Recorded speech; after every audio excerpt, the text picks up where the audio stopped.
Bienvenidos a un nuevo Compartiendo Valor, el espacio de VDL donde invitamos amigos a pasar un buen rato y a charlar un poco de lo que nos une. Bueno, y a compartir precisamente pues experiencias y poder aportar un poco entre todos un poco más de valor. Y en esta ocasión tenemos a una persona que empezó, bueno, que toca todas las teclas. Es Ismael Eikutsi, un aplauso, por favor.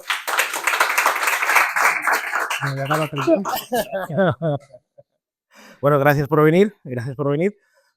Nosotros siempre empezamos una cosa muy, muy moñas que hace Cipriano, que es preguntar, ese niño que salió, ¿dónde naciste tú? Yo en Madrid. En Madrid, ¿en algún barrio en particular? Sí, un barrio muy cool. Vale. Vale. Lo primero que hice cuando gané algo de dinero es irme. O sea, pues, ¿qué fue de aquel niño que salió del barrio de Campamento con un saco lleno de sueños, ¿no? Y que, porque al final, tú no le dirías a tus padres, me quiero dedicar al mundo del SEO, porque ni existía, ¿no? Ni al marketing de influencia, pero no existían ni las redes sociales. Entonces, la verdad es que yo soy muy mayor. ¿Tú cómo llegas a esto, macho? Yo soy informático, entonces en esa época los informáticos iban con bata. No sé si alguien se acuerda o lo habéis visto en alguna película, pero iban con bata porque las impresoras eran electromagnéticas. Entonces era como su pato de no sé qué, de ferrita o lo que sea eso. O sea, era un polvo que era lo que imprimía. Entonces, para no mancharse iban con bata. Y era gente respetada. O sea, en esa época, cuando yo era pequeño, era como, ostras, un informático. Era como el que veía un dinosaurio. Entonces, claro, mi madre, que fue muy visionaria, trabajaba en Telefónica, decía, tú tienes que estudiar eso de informática porque yo les veo que van con pata y que son gente como si fueran doctores. Sí, claro. Entonces, ahora no. Ahora entras en freelancer y contratas a alguien en la India por 10 euros la hora, pero en esa época era una profesión muy respetada. Entonces, claro, no me quería dedicar al SEO porque no existía SEO. Pero sí que desde los 12 años o por ahí empecé a hacer cursos de informática y pues, me gustó bastante y me dediqué a la informática real. Bueno, aunque luego profesionalmente nunca me he dedicado a la informática, me he dedicado al marketing. Vale, pero vamos, que de natural tú eres un tocateclas, ¿no? Te ha molado el tema de la tecnología y informática además es que era lo único que había, ¿no? Por otro lado, tampoco podías hacer, sí. No había mucha más enseñanza relacionada, ¿no?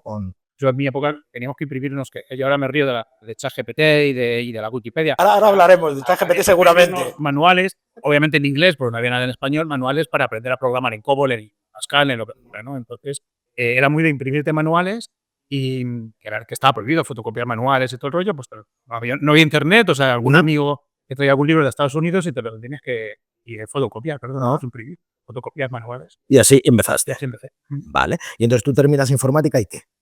¿Terminas la carrera? Bueno, no fue así, o sea, es que mi vida es muy triste. No fue, o sea, es que yo soy de la última generación que tenía que hacer el servicio militar obligatorio. Ajá. Entonces yo estaba en el instituto y claro, había dos opciones, o pedías unas prórrogas, o esto sonaba un poco viejo, pero pedías unas prórrogas y después de la carrera hacías la mili con 25 años o lo hacías con 18, que era, entre comillas, lo que te tocaba. ¿Qué pasa? Que como éramos pobres como ratas, si hacías la mili cuando te tocaba, te podían mandar a Ceuta, a Melilla, a Canarias o a Andalucía, donde fuera, ¿no? Entonces, eres una carga para tu familia en ese momento, porque si no tenías dinero y te mandaban 9 meses, creo que ya era 9 meses a Gerona a hacer la mili, ¿no? Pues era una carga. Entonces, salieron las primeras oposiciones a soldado profesional y ahí, si te cogían, podías elegir dónde estar. Solo quiero en Madrid, ¿vale? Pero era el doble de tiempo. O sea, en vez de 9 meses era 18, pero lo bueno es que te pagaban como si fuera hoy 800, 1000 euros, algo así. Te pagaban algo, es una carga, pero sobre todo te permitía pues estar en tu ciudad y seguir estudiando o haciendo tal. Entonces yo dije, pues me voy a apuntar, voy a presentarme. Son pedazoías. No, por eso son pocas veces, me hace sorprender.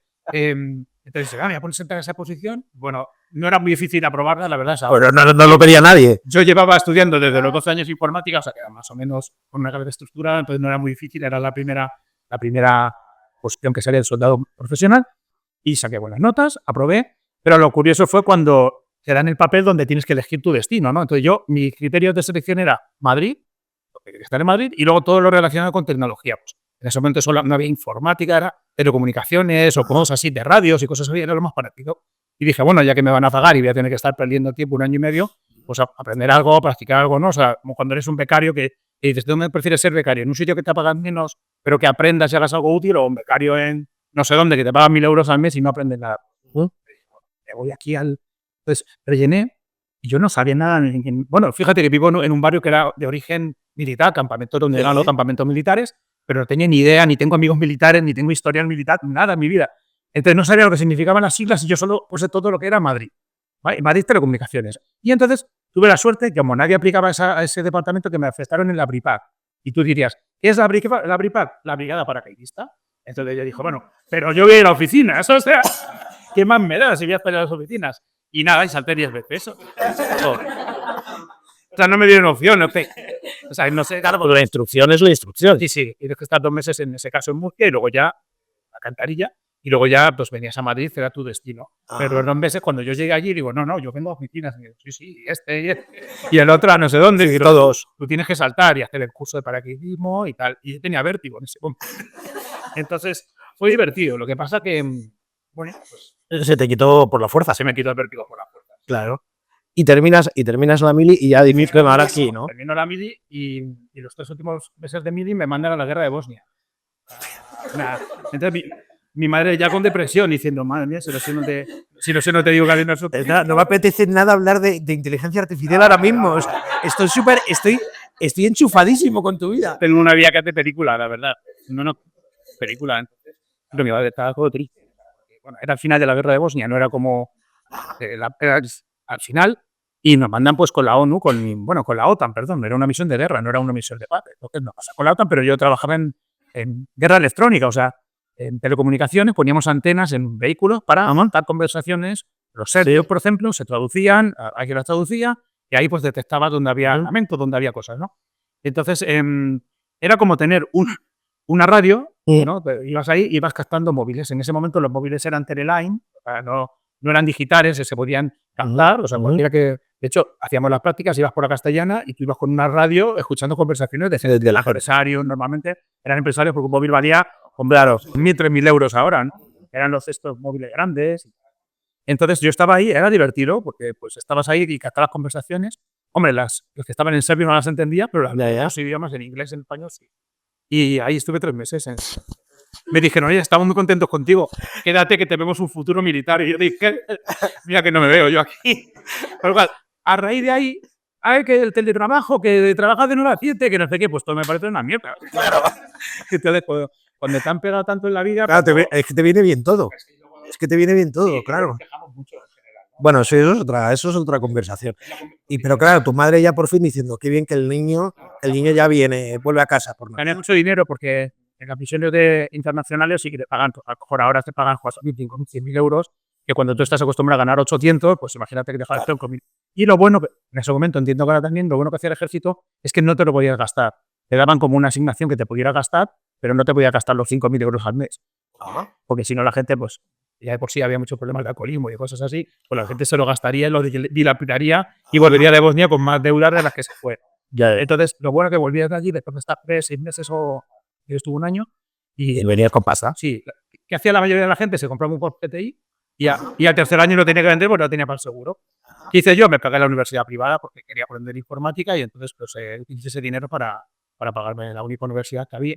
Pero no era como una universidad, era una escuela que se llamaba ESIS, ya no existe, que se llama Escuela de Sistemas Informáticos, pero era como una diplomatura, eran 3 años y tal, y ahí estudié informática mientras que... Informática, sistemas informáticos o programación. Es que hice gestión ahí y luego hice sistemas en la UNED. Entonces hice un poco la... Pero era un poco mezclado, es que en ese momento ya estaba tan... no era tan especializado todo. Era un cajón desastre de... Estoy hablando del año... No me acuerdo, del año 1998. A ver, sí, pues si ya has vuelto de Sarajevo, pues sí, tiene que ser finales de los 90. Vale. Y entonces, ¿ya sí que sí te pones a currar de esto todavía o hay alguna sorpresa más? No, yo creo que ya... O sea, paracaidista, la guerra, la OTAN... Sí, trabajaba por la noche y estudiaba por el día. Ajá. Entonces, siempre tiene una vida un poco rara. Entonces, pero nada, pues ya entre comillas... No te voy a preguntar de qué currabas de noche, ¿vale? No, trabajaba en cosas pues relacionadas con la impresión. O sea, por ejemplo, hacíamos donde se imprimen la factura de los móviles, de Movistar en ese momento, pues era la empresa, era como una filial de Telefónica que imprimía, de hecho estaban en Tres Cantos, imprimían esas facturas, esas cosas. Entonces, yo empecé, pues, no me acuerdo ni lo que hacía, y luego terminé como adaptando los programas de informática para imprimir las facturas y que a ti te llegara tu factura correcta y que se imprimiera en su cartita, o sea, que no era informática como tal, pero bueno, algo relacionado. Y con los móviles, ¿no? Sí, es con el tema de los móviles y con... Vale. Sí, algo relacionado. Y luego, la verdad que ahí tuve mucha suerte, comillas, porque me fui a trabajar a Páginas Amarillas, que crearon un departamento de Internet. Solo en el año 2000. Dijeron, vamos a crear un departamento de Internet y sacaron 5 plazas. Y el examen de acceso al departamento de Internet de Páginas Amarillas era, cuéntame todo lo que sepas sobre Internet.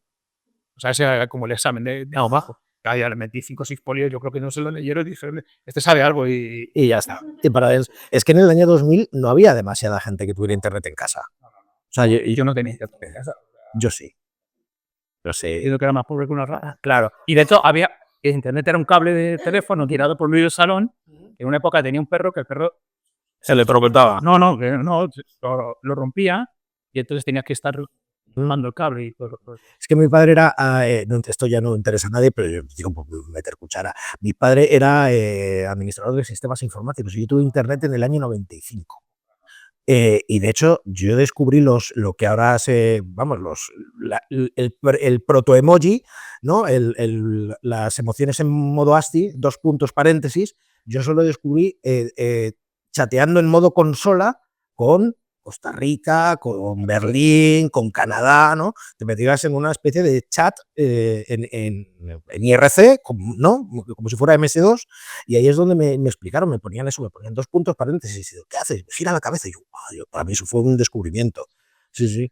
Entonces, y en el año 2000 yo recuerdo que yo era un bicho súper raro, porque yo hablaba de Internet como, pues como el que tiene la suerte de disfrutar algo y lo normaliza. Pero es que en el 2000 era muy complicado. Y entonces, en Páginas Amarillas, ¿ya qué hacíais? Porque si no había gente con Internet, ¿qué hacía Páginas Amarillas con un departamento? O sea, ya sí que había gente con Internet. Es que son cosas que a mí me parecen curiosas, porque a lo mejor eso aburre. Pero la gente, por ejemplo, los callejeros solo había el de Páginas Amarillas, luego sacaron el de Terra. Y entonces, como no había Internet en el móvil, cuando la gente iba en el coche, ¿qué hacía? Se imprimía el callejero. O sea, yo quiero ir hoy de aquí a Gran Vía. Entonces, ¿qué hacía? Se imprimía 4 o 5 folios de callejero y ibas conduciendo y ibas diciendo, espera, ¿qué calle es esta? Y vas con el callejero impreso de Páginas Amarillas, era bastante típico. Y luego, sí que había Internet en las empresas, entonces, ¿qué hacía todo el mundo? Pues usar Internet en la empresa. Entonces, llamaban al fontanero en la empresa, o sea, se notaba mucho el tiempo de uso de Internet. En Páginas Amarillas se consultaba por el horario laboral. Entonces, al final tenía, no me acuerdo, 3 millones de pymes o lo que fuera, pues todos los fontaneros, todos se buscaban Páginas Amarillas. No existía Google, o sea, Google era una cosa muy básica, era Alta Vista, el buscador. Y empezaba Google ya a ser predominante, pero no existía Google Maps.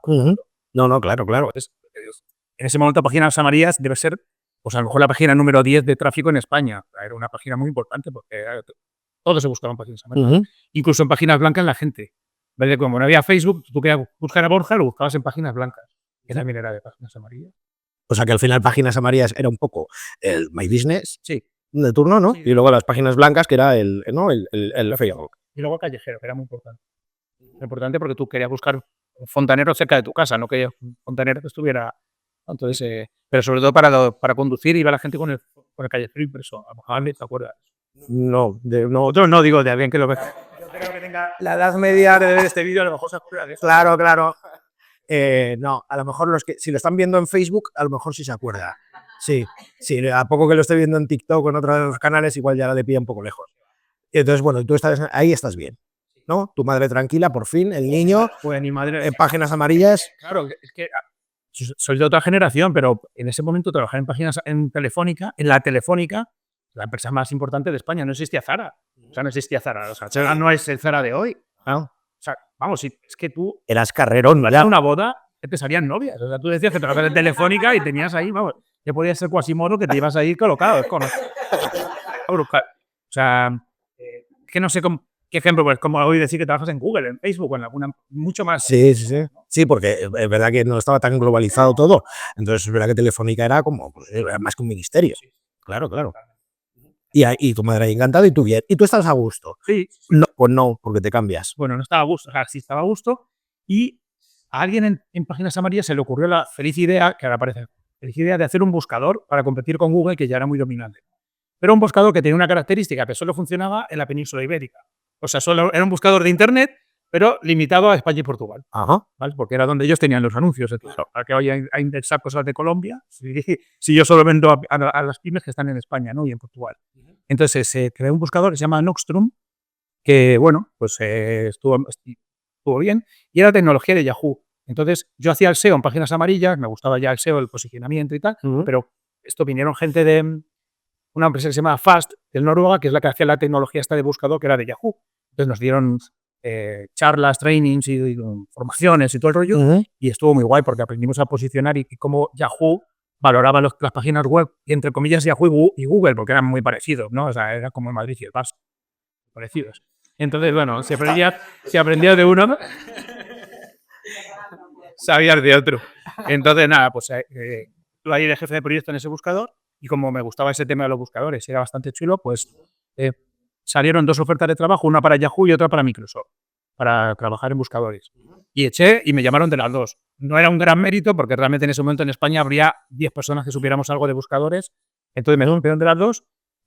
Yahoo me encantó. De hecho, me entrevistó Zapatero, que luego fue el director de Google España. Sí. Y me encantó él como persona y me encantó. Pues era muy startup. Yahoo, me acuerdo que tenía un cohete ahí puesto cuando ibas a las entrevistas y tal, era muy chulo. Pero claro, luego fui a Microsoft y dije, como informático, Microsoft era el del sumum, era como, ostras, o sea, no existía como digo Google, era así, ¿no? Entonces Microsoft era la leche. Ahí había sacado ya el Windows 2000 y toda la movida y el NT. Por ahí, claro, sí, con el 95, sí. Entonces, nada, al final me fui a Microsoft a liderar el buscador de Microsoft en España y ahí estuvo genial. Y tu madre un disgusto. No, me dejó hablar y todo. Claro, o sea, cuando le dije, me cambio de trabajo. ¿Cómo? ¿De dónde te vas a ir que esté mejor que la Telefónica? Y digo, no, una empresa que se llama Microsoft. Sí, los que hacen el Office. Mi madre usaba el Office, pero pensaba que eso costaba, como lo vendían en los kioscos, pues pensaba, claro, esto vale 10 euros, esto es una mierda. Claro, como si tuvieras ido al círculo de lectores, ¿sabes? ¿Pero cómo? La tuve que llevar a la finca, si habéis estado en las oficinas tan brutales. Entonces, cuando ya vi a las oficinas ya cambió un poco el rostro, pero me estuvo sin hablarme.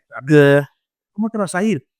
Sí que sí. Y aún así, después de ver las oficinas, que estaban chulísimas, la verdad que es un ambiente muy guay, la segunda cosa que me dijo fue, pero pedirás una excedencia, ¿no? O sea, que era algo muy español, que igual tampoco suena, pero era algo con lo que nosotros decimos. O sea, tú tenías un trabajo, no te cambiabas de trabajo. Ahora la gente se cambia por 2.000 euros.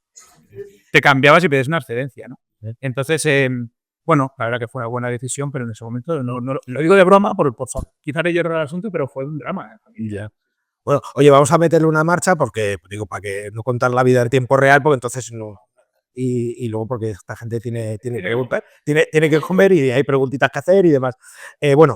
Microsoft, luego pasas por Avast, ¿sí? ¿no? Estuve llevando el buscador 3 años de Microsoft, en igual, pues, sí, mucho de buscadores, tal. Empresa americana, increíble, la mejor empresa en la que he trabajado. Cómo cuidan a la gente y tal. Y luego de ahí me llaman de Avast para montar una unidad de SEO, pero existía. Avast en ese momento era la agencia más grande de España, de medios, y también me hice cargo de la parte SEM, que sí que existía, eran como 20 personas, pero bueno, era más para montar la parte SEO-SEM.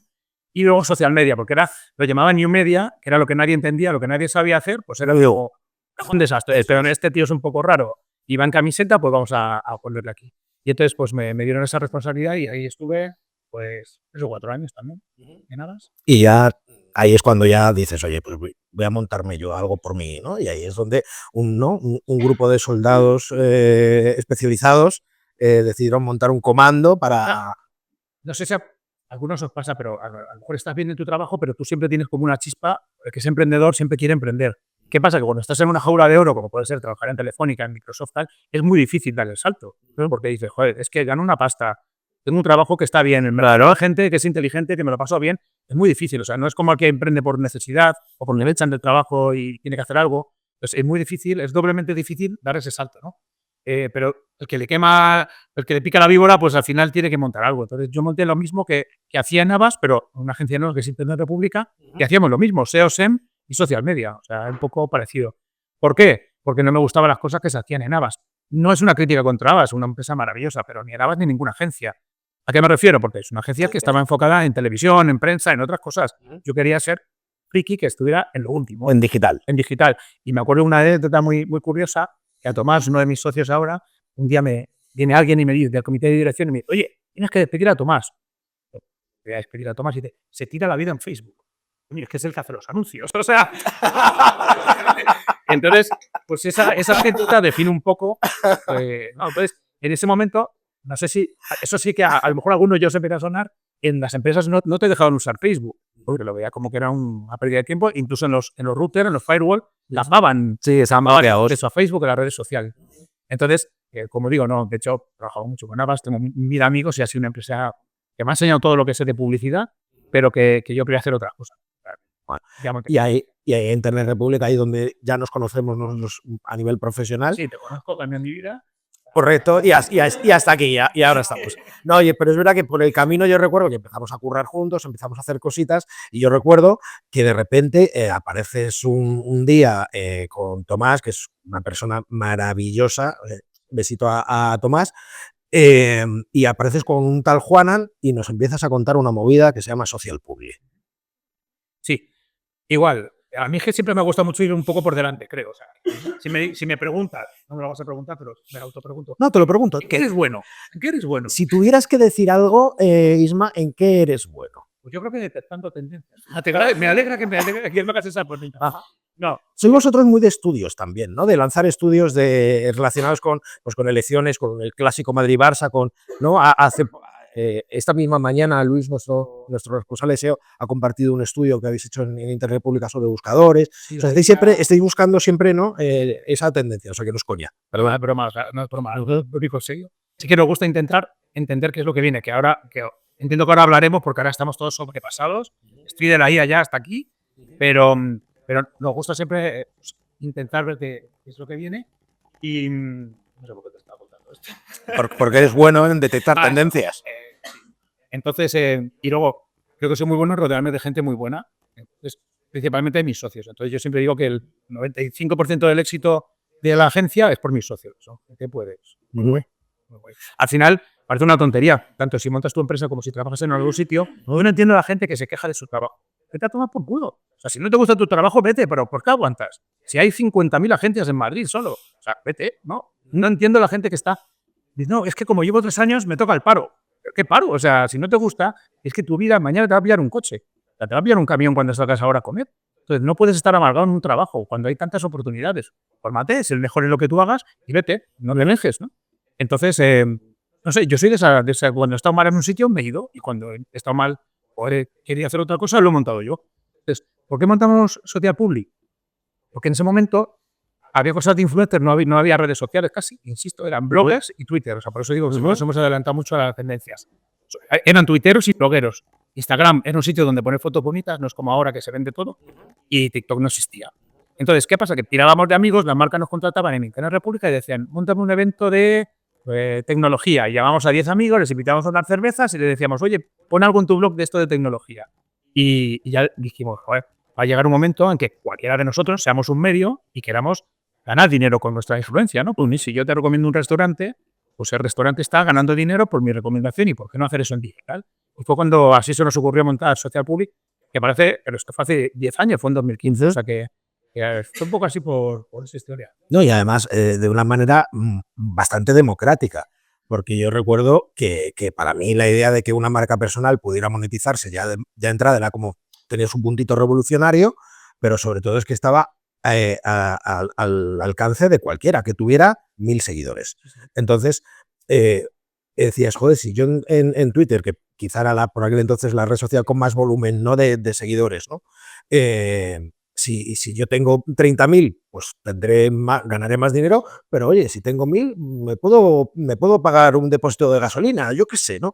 Entonces, esa democratización del marketing de influencia me pareció más revolucionario que incluso la posibilidad de ganar dinero con una marca personal, que era una cosa que para unos pocos, ¿no? Pues para los más guapos, los más pibones o los que tuvieran una voz más autorizada. Pero de repente digo, joder, yo que tengo 3.000 seguidores en Twitter y tal, oye, voy a hacer una pruebita y tal. A mí eso me pareció una locura. O sea, ten en cuenta, nosotros decimos, hay un concepto en inglés que se llama beer money, o sea, es un dinerillo extra, ¿no? Nadie vivía de eso en ese momento, ahora hay gente que vive de eso, ¿no?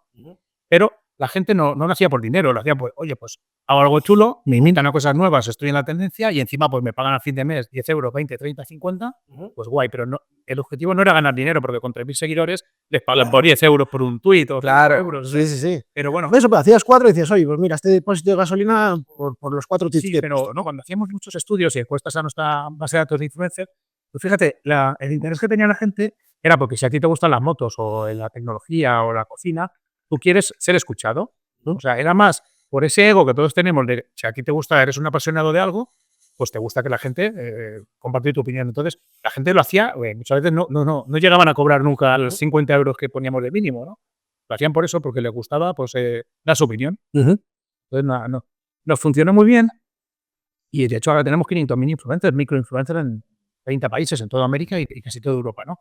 Pero la tendencia del mercado nos ha ido llevando por otra parte, que ahora hablaremos, que es del influencer más grande, ¿no?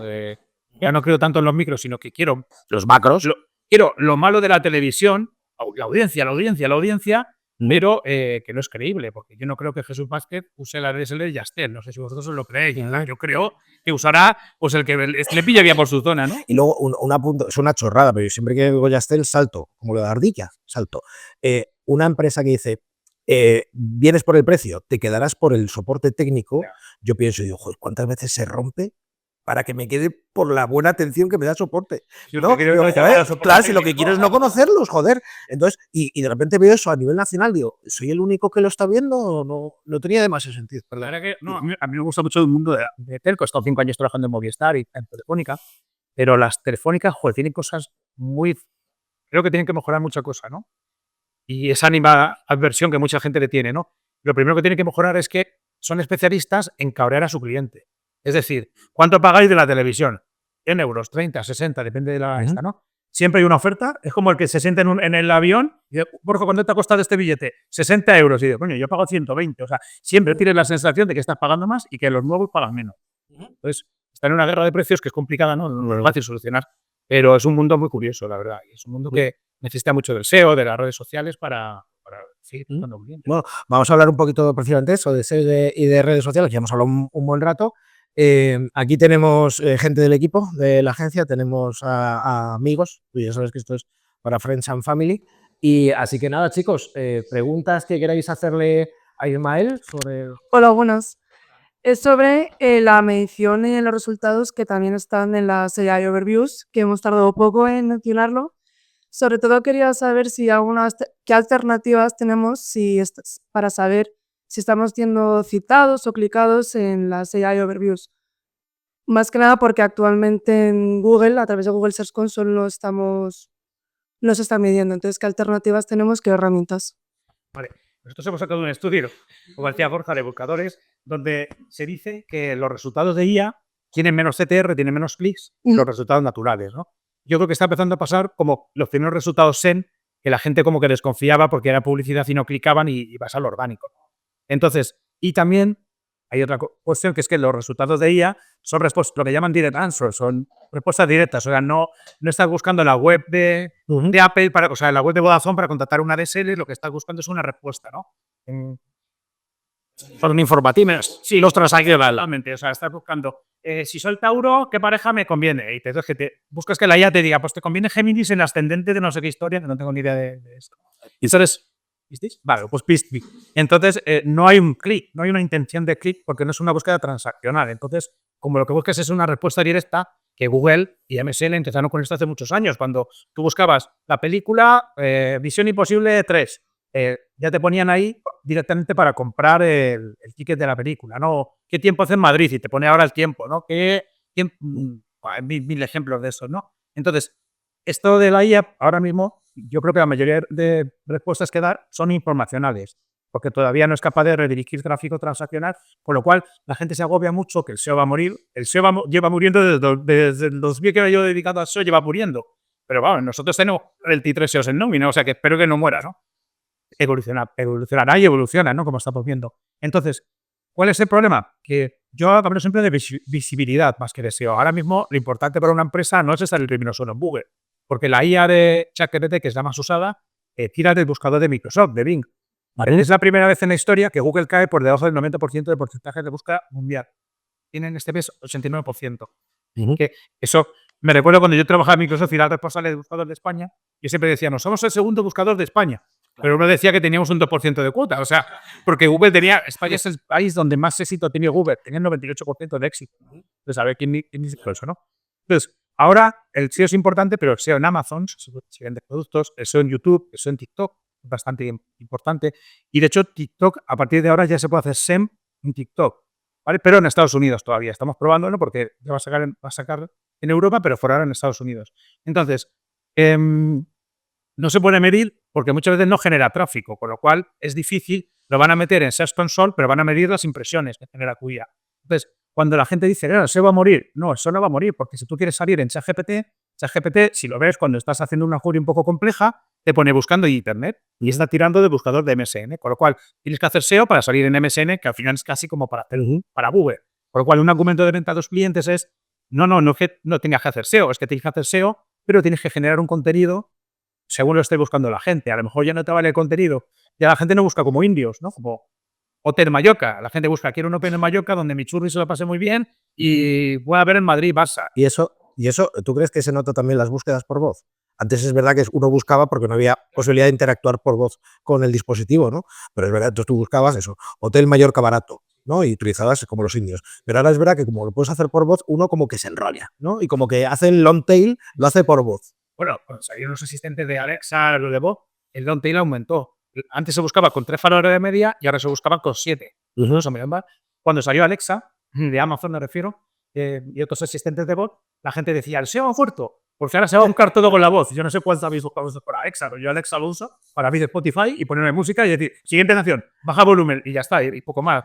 O sea, me gasto un montón de pasta en Alexas, tengo todas las Alexas llenas de Alexas que no uso para buscar. O sea, al final buscas en el móvil. Lo que es muy curioso, y eso pasa hace muchísimos años, que teniendo el ordenador buscamos en el móvil. No sé si os pasa, estás con el ordenador y con tu móvil y estás buscando en el móvil. ¿Por qué buscas en una pantalla que es así y en una pantalla que es así? Bueno, el ser humano es maravilloso, como decía Grandes de Aquaris, ¿no? Y eso es algo que te enseñan en informática. En informática, cuando haces, pues lo sabes, cuando haces un formulario, le pides datos a la gente, tienes que controlar todo, porque tú le dices, introduce tu DNI, no pongas letra. ¿Qué hace la persona? Te pone la G. Tienes que controlar todo, ¿no? Entonces, intentando responder a tu pregunta, la IA está muy bien para búsquedas informacionales, para búsquedas transaccionales, hay otras alternativas, por ejemplo Amazon, y obviamente los usuarios normales, ¿no? Y hay mucha gente que se mete en Amazon y busca directamente en Amazon una funda para el móvil, ¿no? Ya no va a Google y de ahí salta. Casualmente también Google dice que es el mes donde más han aumentado las búsquedas. Entonces, nos lo podemos creer. Yo soy partidario de no creerme nada de lo que me dice Meta, TikTok, ni de broma, Google, etc., ¿no? Pero bueno, es lo que dicen, ¿no? Entonces, está cambiando el paradigma de la búsqueda, pero creo que eso es bueno, porque antes los frikis éramos, lo que hacían SEO, éramos unos frikis de tecnología y tal, y ahora es que todos teníamos que hacer esa visibilidad. Da igual, o sea, no puedes crear un contenido, ya sea un podcast, una infografía, un estudio, que no esté orientado a que la gente te busque. O sea, antes nos ha pasado de todo. Cuando trabajábamos por las redes sociales, generábamos contenidos y llenábamos calendarios, porque hoy es lunes y no he publicado todavía vídeos stories. Y era como, pero ¿cuál es el objetivo de publicar un story? No, porque el lunes. Y hemos prometido al cliente 30 publicaciones y no hemos publicado nada, ¿no? O sea, creo que tenemos que cambiar un poco de chip las agencias y pensar en generar contenido útil, ¿no? Yo me esfuerzo mucho a generar estudios, cosas útiles, y luego se derivan en redes sociales. Hoy será TikTok, Instagram y LinkedIn, y mañana será Snapchat y Spotify. O la de turno. La de turno, ¿no? Pero y cuando hay tantos periodistas en paro, yo digo, joder, ¿no lo ven? O sea, lo que tiene que ser es el mejor generando contenido. Que luego sea un podcast o sea una pista de Spotify, pues eso es lo de menos. O sea, que genera un buen contenido, ¿no? Y hay otra cosa que también me esfuerzo mucho en decir a la gente del equipo que no lo pillan, es, se puede repetir una story. No está mal repetir una story. O sea, pues, depende de qué story. Si te estás comiendo el chuletón y lo pones 3 veces, pues la gente te coge más manía de la normal. Pero si pones un estudio muy chulo de los buscadores en Japón, y entonces hay gente que pone un story y ya ha puesto un story que caducan en 24 horas y ya se ha muerto. Y ya ese estudio que te ha llevado una semana a hacer, que tienes al diseñador, a la navegadora, no sé qué, ya está. Un story. Un disparo. No lo voy a poner en LinkedIn porque es que mi público no está ahí. Y dices, pero ¿tú qué sabrás? O sea, si es que ya está diciendo que el propio Meta dice que dentro de nada vas a meter la tarjeta de crédito y ya ellos te programan la publicidad donde ellos quieran. Entonces, tú no sabes más que las propias máquinas, ¿no? Entonces, puedes repetir una story. O sea, Kai Kawasaki, que es un evangelista de Apple muy famoso, él siempre, de la época de Twitter, siempre publicaba los mismos tweets 3 veces en diferente zona horaria, por la mañana, por la tarde, por la noche, porque tenía público de distintos sitios, ¿no? Y es una idea que yo cogí ahí y digo, si es que es verdad, si es que puedes poner una historia el lunes y encima que Instagram, aunque tú tengas 1 millón de seguidores, no se lo muestra tu 1 millón de seguidores. No, claro. Ni el en tu marca, cada vez menos. Porque lo que tiene Instagram y TikTok es que pagas publicidad. Cuando tú puedes ser Repsol y tener 1 millón de seguidores, solo 30.000 van a ver tu story. Pues ¿por qué no lo pones el lunes, el jueves? Cuando sea temporal, ¿no? Evergreen, ¿no? Cuando es un contenido que no caduca. Si es una story de que juega el Madrid más, hay una apuesta, pues lo puedes poner una vez. Pero la gente no lo pilla y además, no sé si os pasa, creo que todos tenemos como la cosa de, es que no puedo duplicar una story porque, no sé, como que tengo que estar generando, ¿no?, contenido nuevo todo el rato. Y creo que esa paranoia de generar contenido nuevo tiene que irse pasando y es una época de madurez que tiene que venir y no estar obsesionado con el contenido nuevo, sino con el contenido de calidad. Y es curioso, cuanto más periodistas hay en paro, hay menos contenido de calidad. Buah. He cogido un poco todo, discúlpame. Todo bien, gracias. ¿Más preguntas?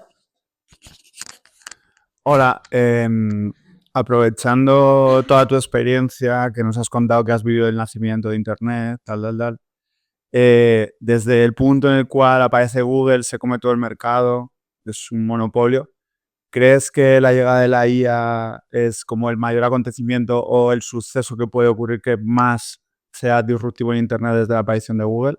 ¿O crees que se está juntando con el hype que ocurre siempre alrededor y al final no va a ser para tanto? Muy bien. Cuando Páginas Amarillas era el líder de callejero, tal, cuando lanzó Google Maps, Páginas Amarillas dio los datos de sus carreterías, de sus restaurantes, tal. El primer mes que lanzó Google Maps se convirtió en el líder absoluto. Te doy los datos y te conviertes en el líder. O sea, que firmó el acuerdo, pues lo hizo muy bien. Un crack. Entonces, y desde ahí Google ha sido un monopolio absoluto, 90% de, típico en algunos países de la búsqueda de información, algo tan importante, ¿no? Nos hemos acostumbrado a navegar por páginas de publicidad, porque ya ni siquiera es un buscador, o sea, es un catálogo de páginas de publicidad más o menos relacionadas con lo que buscamos, ¿no? Pero, bueno, perdona que te corte, ya no solo eso, sino que un porcentaje muy alto de esa página de publicidad es que es contenido propio de ellos. O sea, que ellos son los que ellos mismos están llenando de su propio catálogo y no nos hemos dado cuenta porque lo han hecho gradualmente, pero ya es una pasada. Mira, como os decía, cuando al final la experiencia lo que te da es para ver patrones, ¿no? Que se repiten. Cuando lanzó Google, existe un buscador que era el que todo el mundo usaba, que era Altavista, ¿vale? Que tenía 3 posiciones de publicidad, de la 1, la 2 y la 3, y todos los demás resultados orgánicos. Y Google lanzó criticando Altavista, diciendo, es que te están poniendo publicidad, o sea, imaginaos Google, porque nosotros somos, nuestra misión es organizar la información mundial, hacerla públicamente accesible, no sé qué. 5 años después, ¿qué hizo Google? Llenar todo de publicidad. Hay un estudio que podéis buscar en internet, es muy famoso, se llama el Triángulo de Oro, que te dice, es un heat map, es un mapa de calor que te dice dónde miraba la gente. El 80% de la gente miraba los 3 primeros resultados. Entonces, ¿por qué creéis que Google lanzó los 3 primeros resultados publicitarios? ¿Para organizar la información mundial y hacerla públicamente accesible? ¿O para forrarse? ¿Vale? Entonces, esto ya pasando mucho tiempo. Cuando ya vieron que el 70-80% de la gente pinchaba los 3 primeros resultados y la gente empezó a aprender SEM, la gente empezó a distinguir lo que es el SEM de lo que es el SEO, porque antes la gente no lo distinguía. Cuando hacíamos focus group con usuarios normales, tú le decías, busca una entrada de Miguel Bosé en Sevilla. Entonces se metía, pues, Miguel Bosé en Sevilla, y pinchaba y decía, es que Google sabe lo que necesito y me lo ofrece. Esto no es publicidad. Y le decías, ¿y cómo gana dinero Google? Dice, no, Google no gana dinero. Sí, era como una universidad, ¿no? Y esto ha pasado hasta hace pocos años. Hay mucha gente que no distinguía, ¿no? Pero cuando ya la gente empieza a saber que eso es publicidad, ¿qué hace Google? Pues tiene que cambiar. Y de hecho, lo habéis visto, antes los anuncios eran amarillos fluorescentes, a lo mejor os acordáis, luego azules, cian, ¿vale? Luego ya cada vez lo hicieron más blanco y ahora son imperceptibles. Y ahora ya no sabe lo que es un anuncio de lo que no es un anuncio. No, grande que sí. Yo creo que de las pocas cosas buenas que tiene la Unión Europea en cuanto a regulación, que es un freno para la innovación, son cosas así, que de vez en cuando las empresas americanas van demasiado a saco, ¿no? Entonces, ¿qué pasa? Que Google empezó a meter sus respuestas directas. En la búsqueda de cine, ¿qué pasa? Ellos hacían acuerdos con hoteles, por ejemplo. Bueno, el tema de Google Travel es brutal. O sea, ellos tienen acuerdos con las aerolíneas, con los hoteles. Si quieres salir ahí, le pagas 15.000 euros al mes o lo que sea, solo por estar en el catálogo de sus viajes y luego un porcentaje de cada venta. O sea, ganan dinero por todas partes. Lo que pasa que solamente nos centramos en la publicidad. ¿Vale? Entonces, ha sido un monopolio y, bueno, pues no sé si está bien o está mal.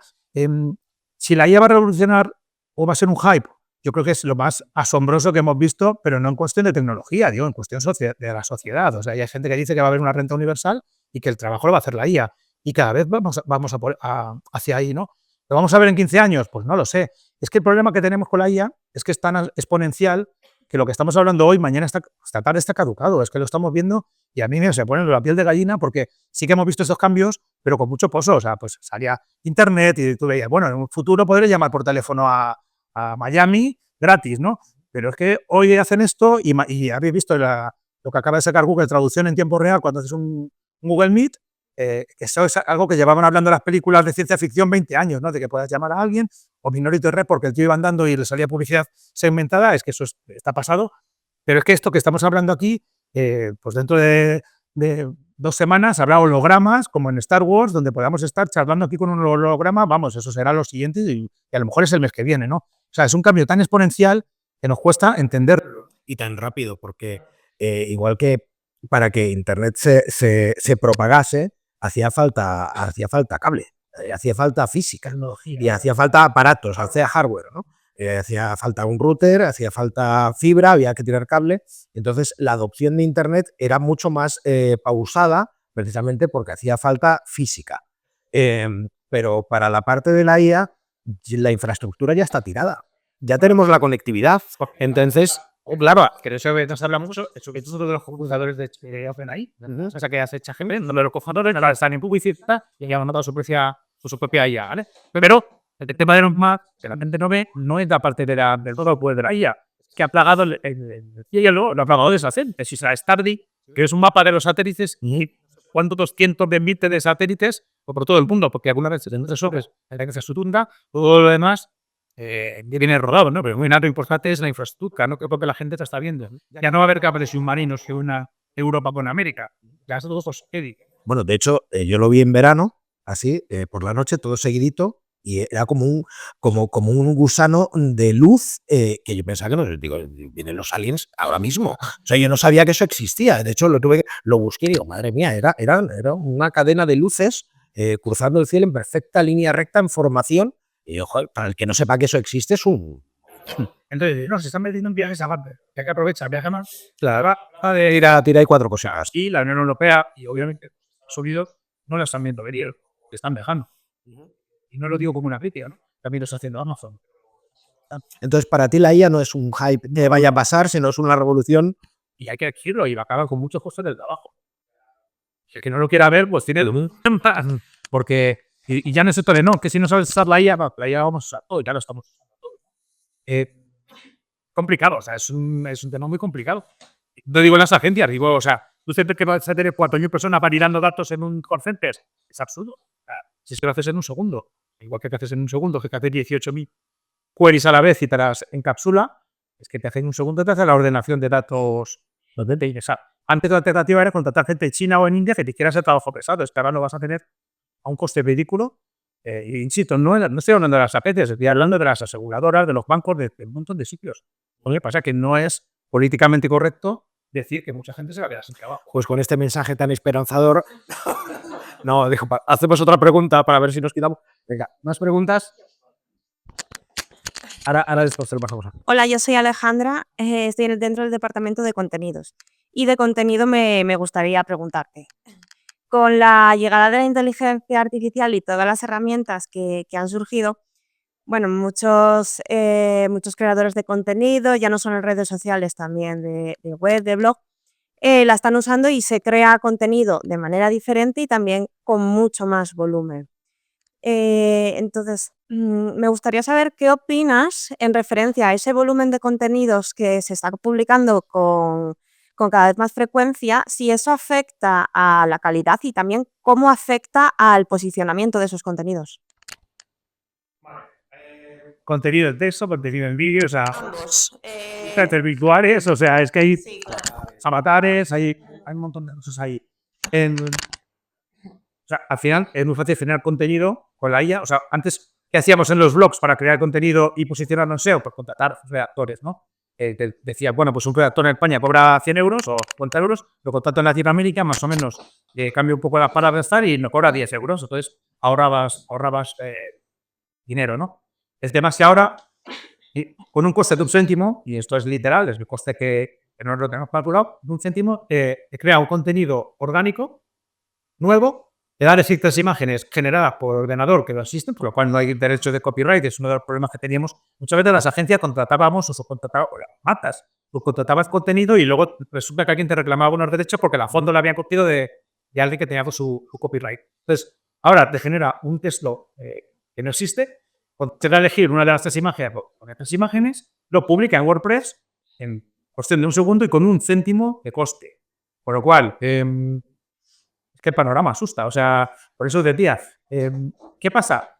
Que dice, no, pero Google va a ser capaz de entender que eso está generado por IA. Claro, pero tú solo pasas a la IA de Google, y la IA de Google se lo pasas a ChatGPT, y ya como que lo has ofuscado un poco y eso es imposible a día de hoy que Google sepa que eso está generado por IA.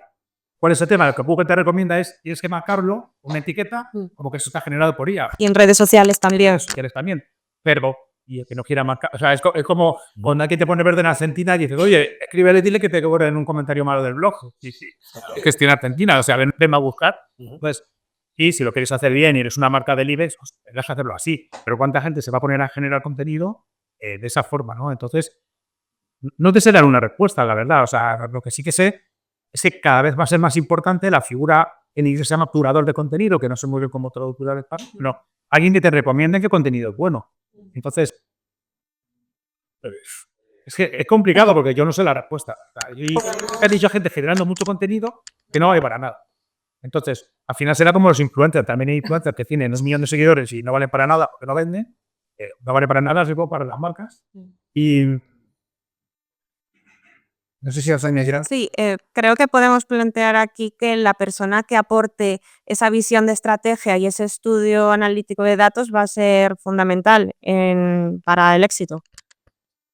Yo creo que lo que a mí me soluciona es estar cerca de los clientes y entender cuáles son sus objetivos. No es generarle contenido para que el blog de Mafre Exacto. hable de seguros. O sea, yo lo que quiero es que alguien que necesite un seguro de moto pues pueda elegir Mafre o elegir quien sea, ¿no? La marca que sea, porque tú le estás ofreciendo algo. Entonces, generar contenido, como vemos, es muy fácil. Creo que lo difícil es, o sea, cuando hablamos de la inteligencia artificial, creo que lo difícil es aplicar la inteligencia humana o la inteligencia racional a eso que al final es una extensión. O sea, para mí es como tener un ejército de gente, y tú le das un botón y te lo hace, pero la figura del analista creo que cada vez tiene más valor, pero a la vez se está juntando con que los clientes finales dicen, es que la IA lo hace todo mucho más barato, por lo cual te quieren pagar menos por generar un contenido bueno. Por lo cual, si te pagan menos, ¿cuál es la opción? A ti te pagan menos y tú vas a contratar a alguien que cobra más porque es analista o vas a contratar a alguien que cobra menos. Pues normalmente es una abuela que no lleva nada bueno, ¿no? Entonces, soy un poco negativo, como veis, en esa parte, pero creo que también es una época de maduración. Todos los sectores, cuando ha pasado algo así tan drástico, nos está pasando que hay clientes que no ven lo bueno del SEO. Te dicen, bueno, ya no hay que hacer SEO porque como la SEO ha muerto y la IA tal, y hemos hablado, ¿no? Pues es que al final, si tu web está bien posicionada y sobre todo, si tú aportas un valor a tu cliente final, seas quien sea, ¿no? Mafre o Repsol o quien seas, pues de alguna forma te van a encontrar, ¿no? Pero creo que estamos en ese periodo de transición que las propias empresas, lo estamos viendo, se están paralizando hasta concursos de pitches, ¿no? Concursos de agencia porque no saben muy bien ni cómo hacer un briefing en el sentido de, ¿qué te pido? Que nos está pasando el cliente de, oye, antes te tenía contratado 20 artículos en un blog y veo que no, ya es que da igual, no me sirve, porque para mí quiero un artículo en un blog que nadie va a ver. Si es que a lo mejor lo que hay que hacer es anuncios en Spotify, o un blog o un podcast en Spotify, o no sé.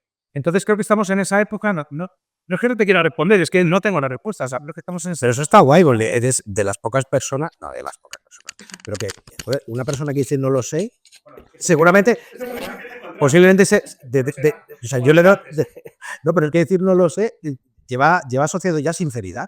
O sea, Ya, por eso digo, muy honesto, por eso nos van a echar a todos de trabajo. el blog de Mafre, un besito para Mafre también. Y no, pero que es verdad que decir no lo sé, me parece que es una respuesta súper honesta. Oye, yo no sé cómo vamos de tiempo, pero un par de preguntitas nos da tiempo. Pues vamos a hacer un par de preguntas. Andrei tenía por ahí una para hacer.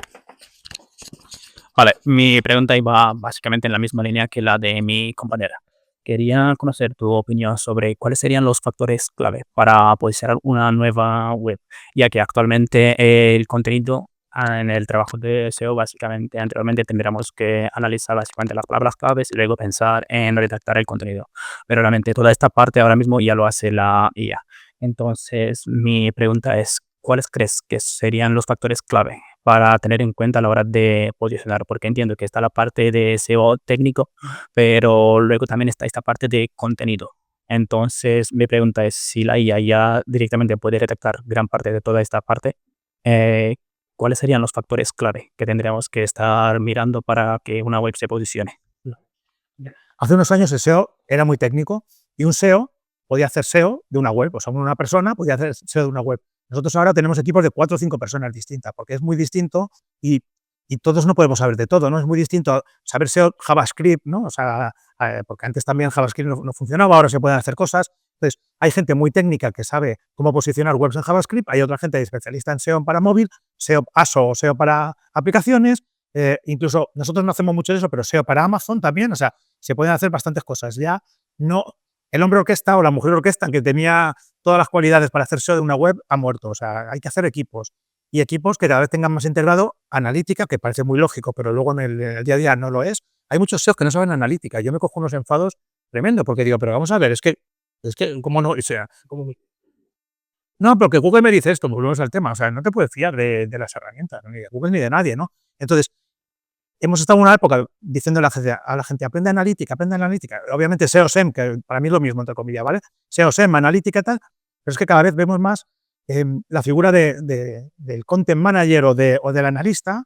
O sea, a nosotros, nuestros clientes, nos achacan mucho que nos falta más estrategia y es donde estamos ahora enfocados, en ser más estrategas, no pensar, porque como además somos una empresa que nacimos muy ingenieril, ¿no? Los 4 socios éramos informáticos, no sé qué, entonces es un problema al final, ¿no? Entonces, cada vez tenemos equipos más diversos. Ha pasado mucho también, es muy curioso, antes éramos casi todo hombres en el equipo SEO, ahora hay muchas más mujeres que hombres, porque también hay perfiles distintos, ya no son solo STEM, de gente técnica y tal, sino cada vez hay más periodistas, project managers, tal, ¿no? Entonces, para mí, claro, el éxito es tener un equipo multidisciplinar, pero la figura que he hecho en falta es esa figura un poco más, como que mire desde arriba y que diga, vale, es que ya el H1, H2, no sé qué, es que eso te lo hace la propia IA, eso sí que te lo puede hacer la propia IA. Lo que necesitas entender es cómo hacer que tu cliente sea relevante, cómo hacer que alguien elija a Mapfre en lugar de elegir a Berti, que también es de Mapfre, ¿no? O sea, y eso, el problema es que eso no te lo enseñan en ninguna carrera, o sea, al final es un poco sentido común y conocimiento del cliente, ¿no? Entonces,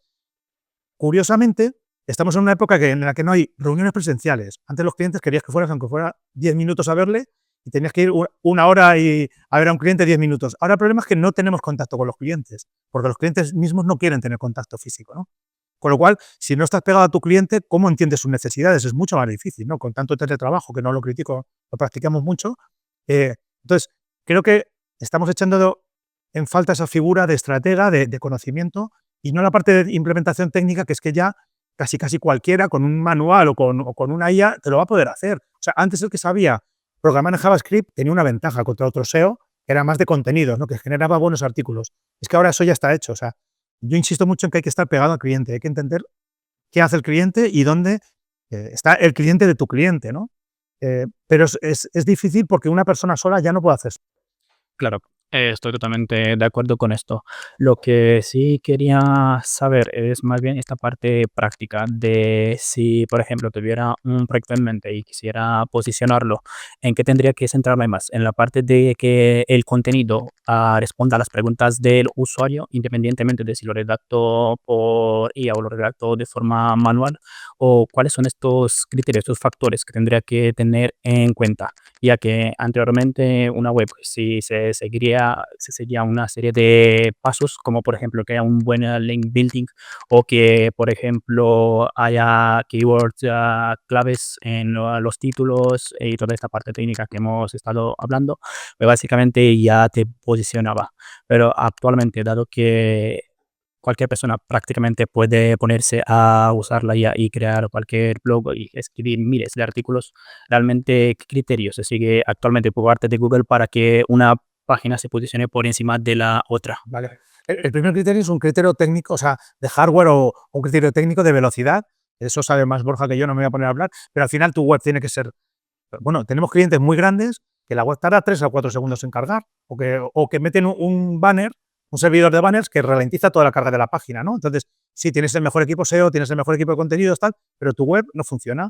Como tú la ves en tu intranet, te va muy bien, o en tu casa te va muy bien, pero cuando alguien está buscando en el móvil, va muy lenta. Entonces, parece absurdo, pero todo lo que se denomina CRO ahora, ¿no? De que la web cargue bien, cargue rápido, o sea, eso es una cosa muy técnica y eso lo doy por hecho, o sea, pero es lo que falla a mucha gente, ¿no? Eso está claro. Y desde el otro punto de vista, además de consultor de contenidos, etcétera, yo estoy obsesionado con ser relevante, como te decía, o sea, al final, yo no quiero generar 1000 artículos, es que es absurdo. ¿Por qué hacemos nosotros tantos estudios y tantas infografías y tantas cosas? Porque si yo genero un contenido que hemos estado una semana haciendo encuestas o haciendo una investigación, tal, ese contenido, como es relevante, lo publicas en tu blog o donde sea y te enlaza un periódico, o te enlaza una televisión, o te enlaza a otra agencia, o te enlaza no sé qué. Entonces, esos enlaces, o sea, lo que no quiero es gente buscando enlaces en directorios o comprando enlaces para un cliente, porque no tiene sentido. Porque mañana cambian los criterios de Google y tampoco sabes dónde estás comprando esos enlaces, ¿no? Entonces, si tú haces un buen contenido, la gente te va a enlazar a ti. O sea, yo lo que quiero es que mis clientes sean los referentes en sus temas. Entonces, si es un cliente de una telco, lo que quiero es que cuando la gente piense en velocidad en la DSL, piense en ese cliente. ¿Y cómo hacemos eso? Pues haciendo a lo mejor un juego, una landing que sea una comparativa de velocidad o un estudio de cómo funciona la velocidad de Internet en España contra Europa, no sé, cualquier cosa que sea relevante para que los medios y otra gente te enlace y te hagan ser relevante a ti. O sea, no preocuparnos tanto de dónde doy de alta mi web, porque es que eso lo puede hacer un mono, con perdón, ¿no? Entonces, pero nos cuesta, y vamos, o sea, os digo, estamos en ese proceso, no tenemos la solución. Nos cuesta hacer ese cambio de mentalidad y no enfocarnos en... Y creo que, como decía, estamos viendo un cambio de profesionales SEO en este caso, que ya no son técnicos y tal, sino que cada vez hay más gente de contenidos y más gente de analítica. Una última preguntita y cerramos. Yo tengo una duda de cara a vuestra perspectiva como agencia y de cara al cliente también. ¿Cómo estáis trabajando cuando un cliente ya quiere empezar a tener presencia en ChatGPT, por ejemplo?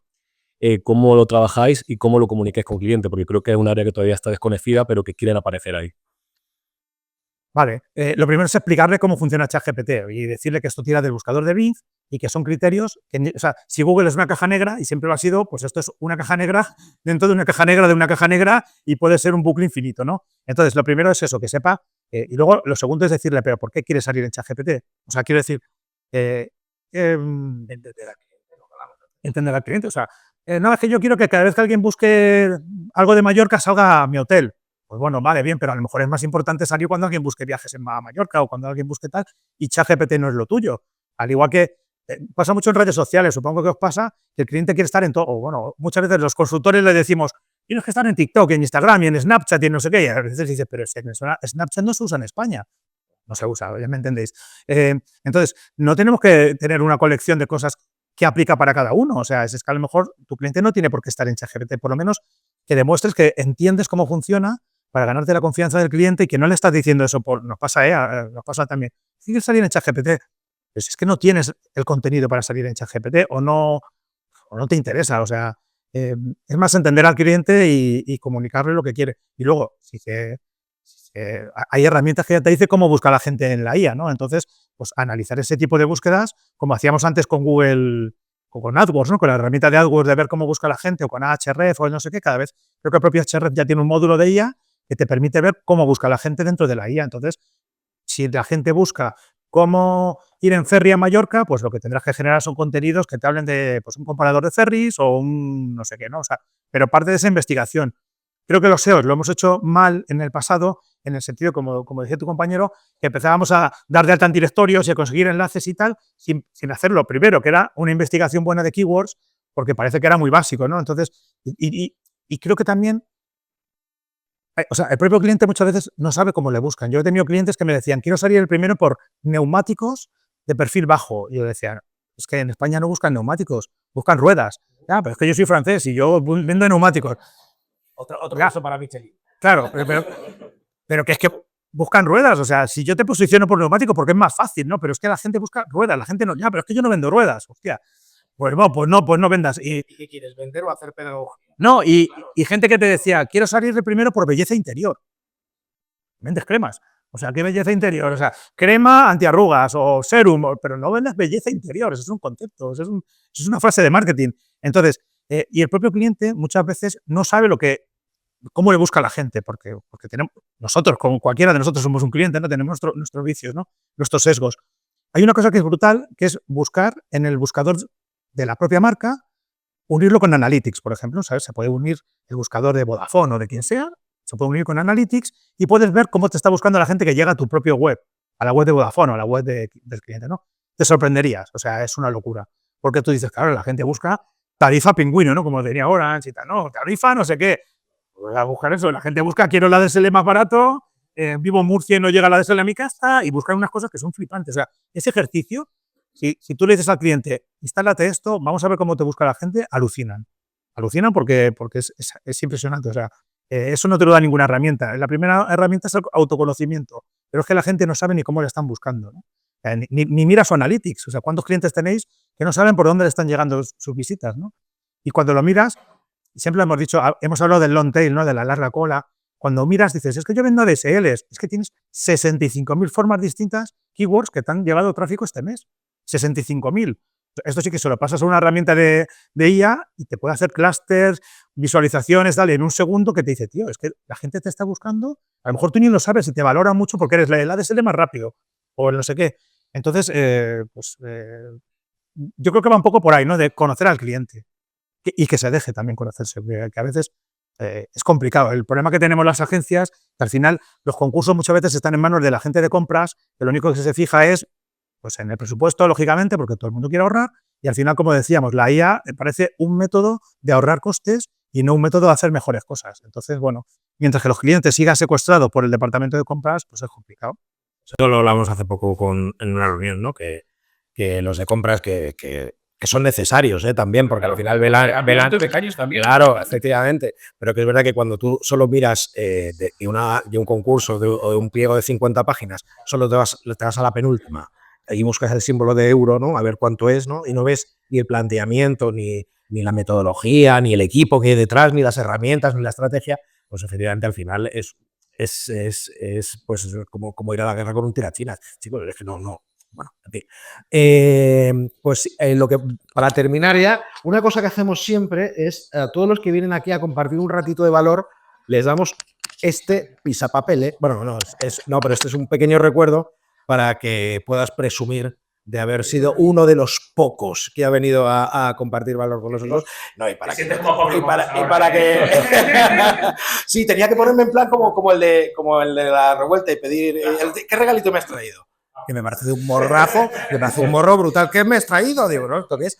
No, pero bueno, para que te acuerdes de nosotros y nada. Y un aplauso para este solo. Gracias. Qué buenín. Les fa la presa.